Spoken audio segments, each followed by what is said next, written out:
මේ දවස්වල කතා වෙනවා මේ ඇමරිකාවෙන් අපිට දාපු ටැක්ස් එකක් ගැන ඒකෙන් මොනවද තියෙන බලපෑම අපේ ආර්ථිකයට ඒ වගේම ලෝක ආර්ථිකයට මේ කොටස් වෙනද පොළ ගැන මේ ඒ ගැන මොනවද තියෙන අදහස් දෙක? ඒක බොහොම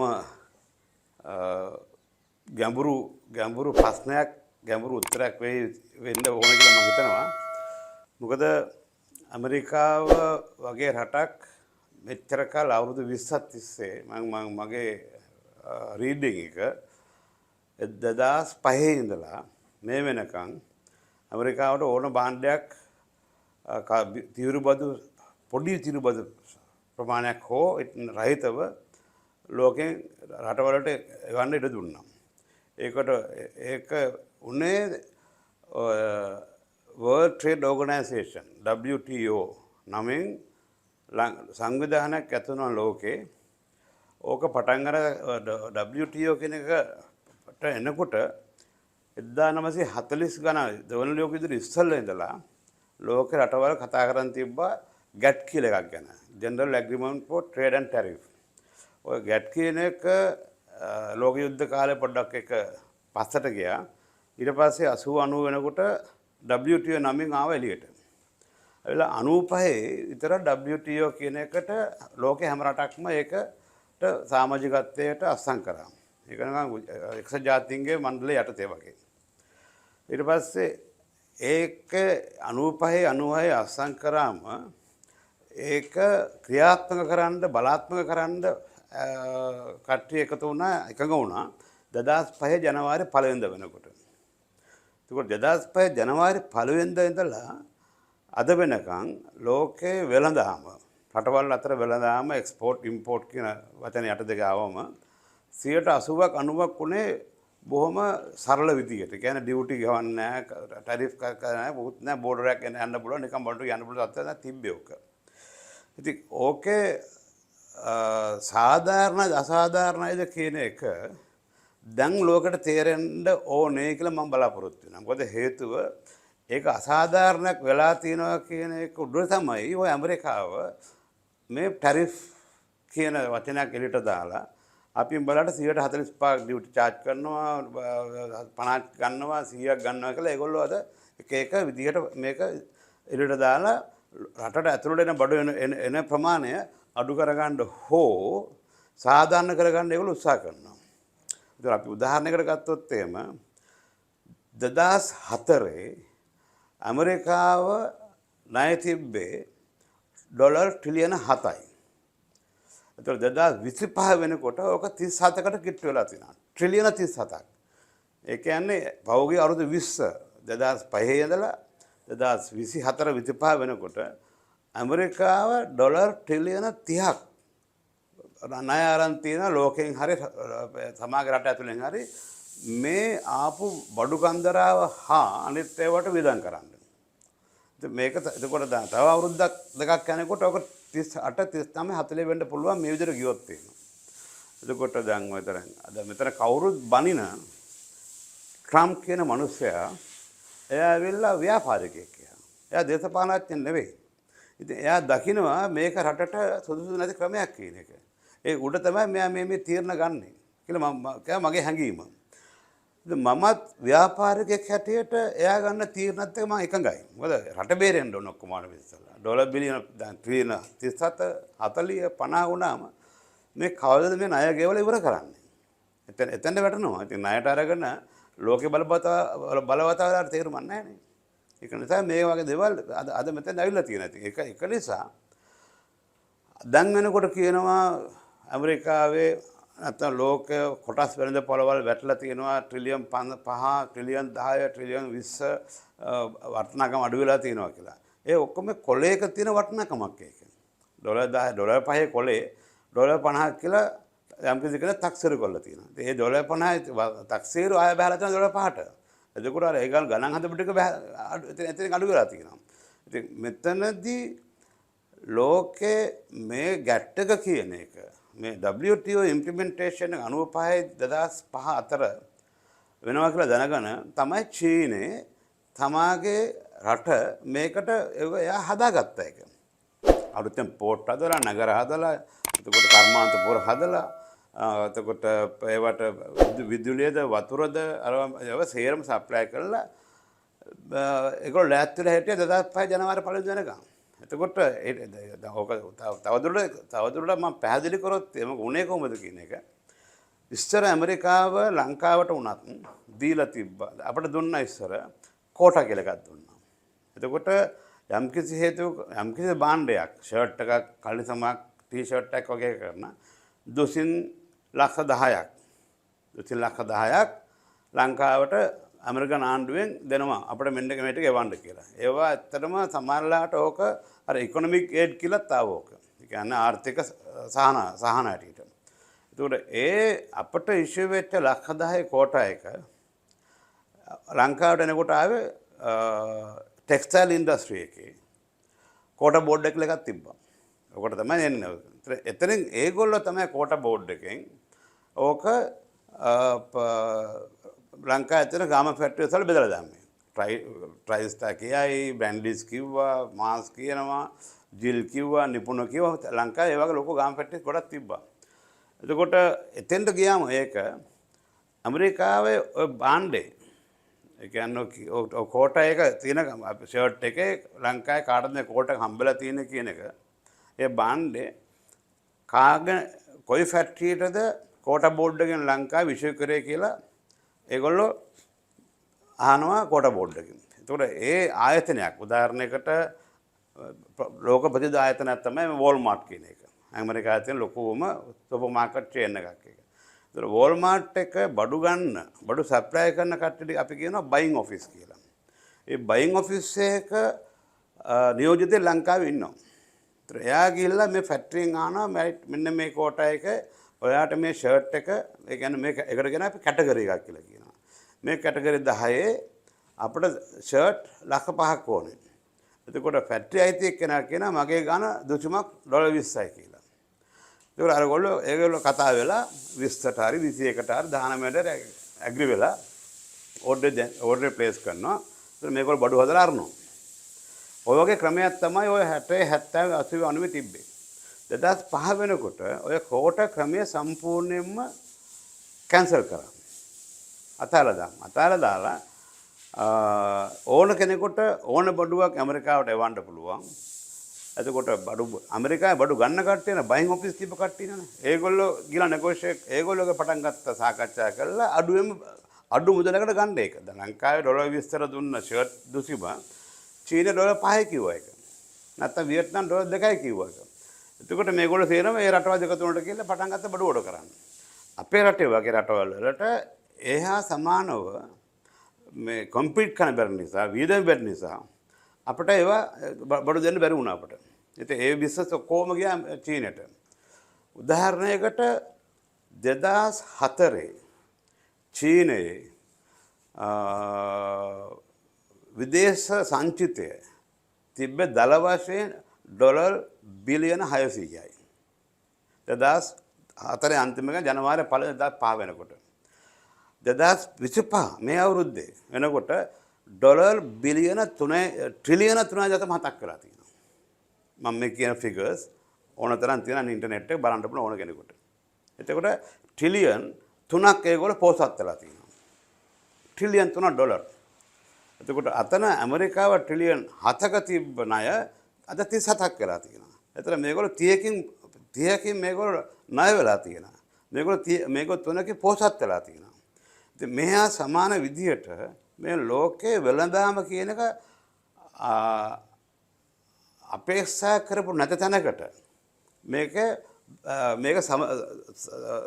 බැලන්ස් එකක් ගැලවිලා ගියා. එතනදී තීනේ තමයි මේක සම්පූර්ණයෙන්ම මේකේ බෙනිෆිට් එක ගත්තේ. නැත්තම් ප්‍රයෝජනය ගත්තේ. දැන් අපේ රටේ වුණත් බැලුවොත් එහෙම ඔය අපේ රටෙත් ඔය ගැට් එක බියුටි එකේ අපි සමාජිකයෙක් එකේ. නමුත් අපේ කිසිම ආණ්ඩුවක් කිසිම කාලයක මේ ලැබිච්ච අවස්ථාවේ චීනයේ ප්‍රයෝජන ගත්තා වගේ අපි ගත්තේ නැහැ මේකෙන්. අපට සිද්ධ වුණේ අපේ නිෂ්පාදන වියදම වැඩි වෙන නිසා අපේ රටේ කර්මාන්තකරුවෝ ඒගොල්ලෝ පුළුවන්කමක් තිබ්බනම් කර්මාන්තය අමතරව පටන් ගන්න රටේ වියදම වැඩි නිසා ඒගොල්ලෝ ගිහලා වියට්නාම් වල කැම්බෝජියා වල හැම එක එක රටවලට ගිහලා පටන් ගත්තා ෆැක්ටරි අරින්න. එතකොට ඇෆ්‍රිකාවට ගියා. ඉතින් අපිට ඒ අවස්ථාව අපි ගන්න අපි ලැහැත්තිලා හිටිනා ලංකාව. අද මේ වෙනකොට දැන් අපිට කියනවා ඇමරිකන් ටැරිෆ් නිසා අපට ප්‍රශ්නයක් ඇති වෙයි කියලා.